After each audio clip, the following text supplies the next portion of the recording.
Oscillation chapter నుంచి first 8 marks question. Define simple harmonic motion. Show that motion of projection of a particle performing uniform circular motion on any diameter is a simple harmonic motion. ఈ question board ఎగ్జామ్కి చాలా important. But చాలా మంది ఈ concepts అర్థం చేసుకోవడానికి చాలా struggle చేస్తుంటారు. చాలా ఈజీగా రాయొచ్చు. చూడండి, సింపుల్ హార్మోనిక్ మోషన్ అంటే ఏంటి? ఆబ్జెక్ట్ సింపుల్ హార్మోనిక్ మోషన్లో ఉందని ఎప్పుడు చెప్పగలుగుతాము అంటే అది 2 కండిషన్స్ని సాటిస్ఫై చేయాలి. ఏంటి ఆ conditions? Object to and fro మోషన్లో ఉండాలి, ముందుకు వెనక్కి కదులుతూ ఉండాలి. నెక్స్ట్ కండిషన్ ఏంటంటే ఆబ్జెక్ట్ మీద force directly proportional to displacement but always directed towards the mean position. చూడండి, ఈ 2 కండిషన్స్ని సాటిస్ఫై చేయాలి. ఫస్ట్ కండిషన్ ఏంటంటే to and fro motion. Next condition force should be directly proportional to displacement but in opposite direction. ఈ 2 conditions ని satisfy చేస్తే body simple harmonic motion లో ఉందని మనం చెప్పొచ్చు, కన్క్లూడ్ చేయొచ్చు. అయితే ఇక్కడ ఈ కాన్సెప్ట్ ని మనం ఇక్కడ అప్లై చేయాలి. ఇది చూడండి, ఒక పార్టికల్ కన్సిడర్ చేసుకుందాం. పార్టికల్ అనేది ఇక్కడ ఉంది టైం 0 దగ్గర. ఈ పార్టికల్ యూనిఫామ్ సర్క్యులర్ మోషన్ చేస్తుంది. ఓకేనా? యాంటీ క్లాక్ వైజ్ సెన్స్ లో ఇలా రొటేట్ అవుతుంది అనుకుందాం. ఫర్ ఎగ్జాంపుల్ టైం t = 0 ఇక్కడ నుంచి 1 సెకండ్ 2 సెకండ్స్ తర్వాత ఏమవుతుంది? ఇలా మూవ్ అవుతుంది కదా, ఇక్కడ దాకా వచ్చింది అనుకుందాం ఫర్ ఎగ్జాంపుల్. సో ఇది పాయింట్ P. ఇక్కడ పాయింట్ P దగ్గర టైం ఎంత అంటే t టైం అనుకుందాం. ఇక్కడ టైం 0, ఇక్కడికి వెళ్ళేసరికి ఒక 1 సెకండ్ 2 సెకండ్స్ టైం తీసుకుంది, దాన్ని t అనుకున్నాం మనం. సో ఇది ఈ పార్టికల్ అనేది ఒక యూనిఫామ్ సర్క్యులర్ మోషన్ చేస్తుంది కదా, దాని రేడియస్ వచ్చేసి ఏ రేడియస్ ఉంది అనుకుందాము. ఇక్కడ నుంచి ఇక్కడికి వెళ్ళేలోపు ఇది యాంగులర్ డిస్ప్లేస్మెంట్ ఎంత కవర్ చేసింది? థీటా యాంగులర్ డిస్ప్లేస్మెంట్ కవర్ చేసింది. So let us consider a point which is performing uniform circular motion with radius a. At a time t, the particle is at point P, which makes an angular displacement theta. Okay, so ఇంతవరకు రాయాలి. ఈ angular speed ఎంత ఉంది అంటే omega speed ఉంది అనుకుందాం. Omega speed చూడండి, దాని గురించి తర్వాత డిస్కస్ చేద్దాం. ఇప్పుడు ఈ పార్టికల్ ప్రొజెక్షన్ అనేది సింపుల్ హార్మోనిక్ మోషన్ లో ఉందని మనం ప్రూవ్ చేయాలి. అసలు ప్రొజెక్షన్ అంటే ఏంటి? ఇది చూడండి, ఇది సెంటర్ కదా, ఓ నుంచి పీకి నేను పొజిషన్ వెక్టార్ డ్రా చేశాను. ఇది పొజిషన్ వెక్టార్. ఈ vector projection on X axis. ఈ వెక్టార్ నుంచి ఒక వెక్టార్ హెడ్ నుంచి ఒక పర్పెండిక్యులర్ డ్రా చేశాం. ఇది పాయింట్ ఎన్. ఇది ఉంది కదా ఓఎన్ అనేది ఓపి యొక్క ప్రొజెక్షన్ అవుతుంది అలాంగ్ ఎక్స్ యాక్సిస్ అనమాట. సింపుల్ గా ఈ పాయింట్ ప్రొజెక్షన్ ఏంటంటే ఎన్. ఈ ఎన్ అనేది సింపుల్ హార్మోనిక్ మోషన్ లో ఉందని ప్రూవ్ చేయాలి. క్వశ్చన్ ఏంటి? Show that motion of projection of particle performing uniform circular motion on any diameter is simple harmonic motion. అంటే ఒక పార్టికల్ యూనిఫామ్ సర్క్యులర్ మోషన్ లో తిరుగుతున్నప్పుడు దాని ప్రొజెక్షన్ సింపుల్ హార్మోనిక్ మోషన్ లో ఉందని ప్రూవ్ చేయాలి. ప్రొజెక్షన్ అంటే ఏంటంటే ఎన్ అనుకుందాం. ఓకేనా? సో ఇప్పుడు పాయింట్ P ఇక్కడ ఉన్నప్పుడు ఎన్ ఇక్కడ ఉంది. సింపుల్ హార్మోనిక్ మోషన్ లో ఉంది అని చెప్పాలంటే ఈ 2 కండిషన్స్ ని సాటిస్ఫై చేయాలి. ఫస్ట్ దాని గురించి డిస్కస్ చేద్దాం ఫస్ట్. ఓకే, తర్వాత సెకండ్ పాయింట్ గురించి తర్వాత డిస్కస్ చేద్దాం. ఇవి చూడండి, పాయింట్ డి టైం తర్వాత టైం దగ్గర ఇక్కడ ఉంది, నార్మల్ ఇక్కడ ఉంది. ఇది నార్మల్ అంటే ప్రొజెక్షన్ ఇక్కడ ఉంది. ఓకేనా? సో ఇక్కడ చూడండి, ఈ పార్టికల్ ఇంకాస్త టైం తర్వాత ఇక్కడికి రీచ్ అయింది అనుకుందాం. ఇప్పుడు పొజిషన్ వెక్టర్ ఇలా డ్రా చేస్తాం, పర్పెండిక్యులర్ ఇలా డ్రా చేస్తాం. అప్పుడు ఈ పాయింట్ నుంచి పర్పెండిక్యులర్ అంటే ఎలా డ్రా చేస్తామో చూడండి, ఈ ఒక పాయింట్, ఇది పొజిషన్ వెక్టర్. ఓకేనా? సో ఇక్కడ నుంచి పర్పెండిక్యులర్ అంటే మనం ఇలా డ్రా చేస్తాం. బాగా అబ్జర్వ్ చేయాలి. ఫస్ట్ ఎన్ అనేది ఇక్కడ ఉంది. పార్టికల్ ఇక్కడ నుంచి ఇలా మూవ్ అయ్యేసరికి ఎన్ కొంచెం ఇక్కడికి మూవ్ అయింది. పార్టికల్ ఇక్కడ నుంచి ఇలా మూవ్ అయితే ఇక్కడికి వస్తే ఎన్ ఇక్కడికి వస్తుంది. సో పార్టికల్ అనేది ఇక్కడ నుంచి ఇక్కడికి వెళ్ళేలోపు ఎన్ అనేది ఇక్కడ నుంచి ఇక్కడికి వచ్చింది. ఓకే, దీన్ని ఎక్స్ డాష్ అనుకుందాం. ఇది వై డాష్ యాక్సెస్ అనుకుందాం, డయామీటర్. పార్టికల్ ఎక్స్ నుంచి వైకి వెళ్ళేలోపు నార్మల్ అనేది ఎక్స్ నుంచి ఓ వైపుకి వెళ్తుంది. ఓకే, ఒకవేళ పార్టికల్ ఇక్కడికి రీచ్ అయింది అనుకుందాం, ఇలా రొటేట్ అవుతుంది. అది ఆఫ్టర్ సమ్ టైం కొంత టైం తర్వాత ఇక్కడికి వచ్చింది అనుకుందాం. ఇది పొజిషన్ వెక్టర్ అయితే ఇది ఏమవుతుంది? దీని నార్మల్ అవుతుంది. చూడండి, పార్టికల్ ఇక్కడ ఉన్నప్పుడు నార్మల్ ఇక్కడ ఉంది, పార్టికల్ ఇక్కడ ఉన్నప్పుడు నార్మల్ ఇక్కడ ఉంది, పార్టికల్ ఇక్కడికి వచ్చేసరికి నార్మల్ ఇక్కడ ఉంది. అంటే పార్టికల్ ఇలా వెళ్ళి ఇక్కడికి వచ్చే లోపు నార్మల్ ఇక్కడ ఉన్నది ఇక్కడికి వచ్చింది. నార్మల్ అంటే ఏంటి? ప్రొజెక్షన్. నెక్స్ట్ పార్టికల్ ఇలా తిరుగుతూ ఇక్కడ దాకా వచ్చింది అనుకుందాం. ఓకే, ఇక దీని గురించి ఎరేస్ చేస్తున్నాను నేను, కన్ఫ్యూజ్ అవుతామని చెప్పేసి. నార్మల్ ఇక్కడ ఉంది, ఇక్కడికి వచ్చింది కంప్లీట్. ఇప్పుడు పార్టికల్ ఇక్కడ దాకా వచ్చింది, ఇప్పుడు నార్మల్ ఇక్కడికి వచ్చింది. ఓకే, మళ్ళీ పార్టికల్ ఇక్కడ ఉంది అనుకుందాం, నార్మల్ ఇక్కడికి వస్తుంది. సో నార్మల్ మళ్ళీ రిటర్న్ అయింది. ఓకే, పార్టికల్ ఇక్కడ దాకా వచ్చింది, నార్మల్ ఇక్కడికి వస్తుంది, ఇక్కడికి వస్తుంది నార్మల్. ఓకే, ఫస్ట్ ఎక్స్ దగ్గర ఉన్నది ఎక్స్ డాష్కి వచ్చింది, మళ్ళీ ఎక్స్ డాష్ నుంచి ఎక్స్కి వెళ్తుంది. ఈ నార్మల్ అనేది ఇటు మూవ్ అవుతుంది. Okay, to and fro motion అంటే కదా, ముందుకు వెనక్కి మూవ్ అవ్వాలి. About point O, the normal is moving about point O. Okay, so first condition satisfied. మరి నెక్స్ట్ కండిషన్ ఏంటి అంటే చూడండి, నెక్స్ట్ కండిషన్ గురించి డిస్కస్ చేద్దాం. ఇక్కడ displacement of the particle along x axis or displacement of the projection displacement గురించి రాయాలి. Okay, first condition satisfied.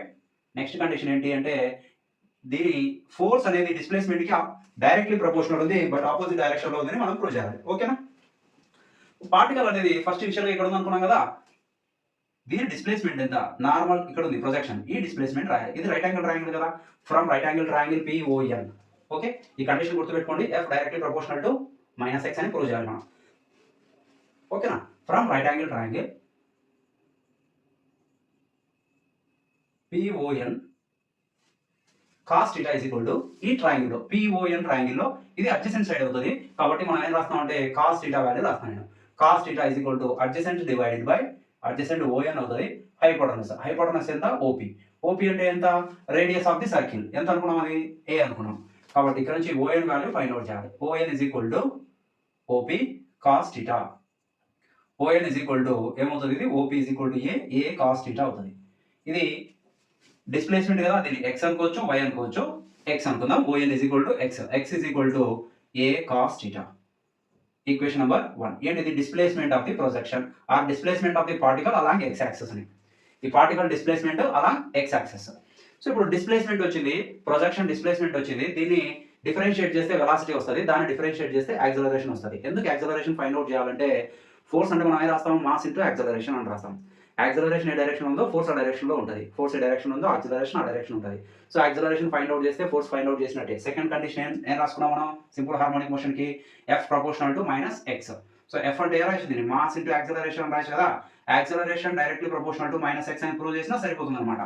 So ఇప్పుడు యాక్సలరేషన్ ఫైండ్ అవుట్ చేయాలంటే దీన్ని డిఫరెన్షియేట్ చేసి వెలాసిటీ వస్తుంది, దాన్ని డిఫరెన్షియేట్ చేస్తే యాక్సలరేషన్ వస్తుంది. So differentiate with respect to time. Okay, differentiate equation number 1 with respect to time. So velocity of projection v is equal to d by dt of differentiation of x. x ని differentiate చేయాలి. x అంటే ఏంటి, ఇది a cos theta, దాన్ని differentiate చేస్తాను. v is equal to d by dt of x is equal to a cos theta. ఓకేనా, ఇక్కడ theta బదులు ఇంకో ఈక్వేషన్ రాయాలండి, చెప్పడం మర్చిపోయాను. సో చూడండి, టీటా అనేది angular displacement, angular velocity or angular speed, time relation ఏముంది చూడండి, velocity angular speed is equal to angular displacement by time. Okay, theta is equal to ఏమవుతుంది, ఒమేగా టీ అవుతుంది. టీటా ప్లేస్ లో omega t substitute చేద్దాం. ఓకేనా, cos omega t, ఇక్కడ కూడా cos omega t. So దీన్ని డిఫరెన్షియేట్ చేస్తే ఏమవుతుంది, v is equal to, a అనేది కాన్స్టెంట్ అండి, రేడియస్ ఆఫ్ ది సర్కిల్ కదా, కాన్స్టెంట్ ని డిఫరెన్షియేట్ చేయాలి మల్టిప్లికేషన్ లో ఉన్నప్పుడు. సపరేట్ గా అడిషన్ లో ఉంటే మాత్రం 0 అవుతుంది డిఫరెన్షియేట్ చేస్తే. A into dy dt of cos omega tea.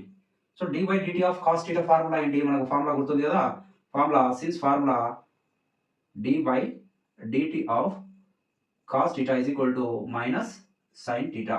ఈ ఫార్ములాని ఇక్కడ అప్లై చేయాలి. So v is equal to a into minus sine theta place లో ఒమేగా టీ ఉంది, ఒమేగా టీ రాయాలి. ఇక్కడ ఇంకొక విషయం ఏంటంటే, ఇక్కడ దాకా డిఫరెన్షియేషన్ ఫార్ములా కంప్లీట్ అయింది. యూజువల్ థీటా ప్లేస్ లో ఏముంది, మనకు ఒమేగా టీ ఉంది కాబట్టి ఇక్కడ కూడా థీటా ప్లేస్ లో ఒమేగా టీ రాసాము. బట్ ఇన్నర్ ఫంక్షన్ ఉంది, ఇది మళ్ళీ ఇంకొకసారి డిఫరెన్షియేట్ చేయాలి, ఎందుకు టైం కాకుండా ఇంకొకటి ఉంది కదా, కాబట్టి దాన్ని డిఫరెన్షియేట్ చేస్తే ఏమవుతుందంటే ఒమేగా అవుతుంది. ఎలా డిఫరెన్షియేట్ చేస్తామని చూడండి, into dy dt of omega t అని రాస్తాం. దీన్ని డిఫరెన్షియేట్ చేస్తే ఏమైంది, ఒమేగా వస్తుంది, dy dt of t. Okay, so v is equal to minus a sine omega t, okay, into omega. దీన్ని డిఫరెన్షియేట్ చేస్తే ఏమైంది, ఒమేగా అవుతుంది. ఒమేగా కామన్ తీసుకుంటే dy dt ఆఫ్ టీ అవుతుంది, అది 1 అవుతుంది ఒమేగా. సో ఇక్కడ నుంచి v is equal to minus a, ఈ ఒమేగా ముందు రాస్తున్నాను, a omega sine omega t, equation number 2. ఇప్పుడు వెలాసిటీ కంప్లీట్ చేసాము, ఇక యాక్సలరేషన్ ఒకటి ఫైండ్ అవుట్ చేయాలి. యాక్సలరేషన్ ఫైండ్ అవుట్ చేస్తే యాక్సలరేషన్ కానీ డిస్ప్లేస్మెంట్ కి డైరెక్ట్లీ ప్రపోర్షనల్ ఉండే ఆపోజిట్ ఉంటే అప్పుడు అది సింపుల్ హార్మోనిక్ మోషన్ అని మనం కన్క్లూడ్ చేసేయచ్చు. ఓకే, యాక్సలరేషన్ రాద్దాం మరి, రైట్ చలో. So acceleration is equal to differentiation of velocity. Acceleration అంటే ఫార్ములా ఏంటి, rate of change of velocity అని రాస్తాం మనం. చూడండి, acceleration is equal to a is equal to d by dt of v. So మనకి సెకండ్ ఈక్వేషన్ లో v ఏముంది, దీన్ని తీసుకెళ్ళి ఇక్కడ సబ్స్టిట్యూట్ చేయాలి. a is equal to d by dt of a, v is equal to minus a omega sin omega t. ఓకేనా, so a is equal to a omega constant, అది పక్క రాసేసాను, a omega d by dt of sin omega t. d by dt of sin omega t ఏమైందంటే ఇది ఇంకో formula cos omega t అవుతుంది అంతే. ఓకే, d by dt of sin theta is equal to cos theta అవుతుంది. ఇక చూడండి ఇది dy by dt of cos theta అయితే మైనస్ సైన్ థీటా, దీనికి మాత్రం మైనస్ రాదు, కాస్ థీటానే అవుతుంది. a is equal to minus a omega, దీని రాస్తాం కాస్ ఒమేగా టీ. మళ్ళీ ఇన్నర్ ఫంక్షన్ ఇంకోసారి చేయాలి కదా, డిఫరెన్షియేషన్ ఏమవుతుంది, dy by dt of omega t అవుతుంది. దీన్ని డిఫరెన్షియేట్ చేస్తే ఒమేగా కామన్ తీస్తే dy by dt of t అవుతుంది, 1 అవుతుంది. సో క్యాన్సిల్ చేయకూడదు, యాక్చువల్గా డిఫరెన్షియేషన్ ఫార్ములా అప్లై చేయాలి, క్యాన్సిల్ చేసిన 1 అవుతుంది. Minus a omega cos omega t into omega అవుతుంది ఇది. So omega into omega omega square అవుతుంది. A is equal to minus a omega into omega omega square cos omega tea.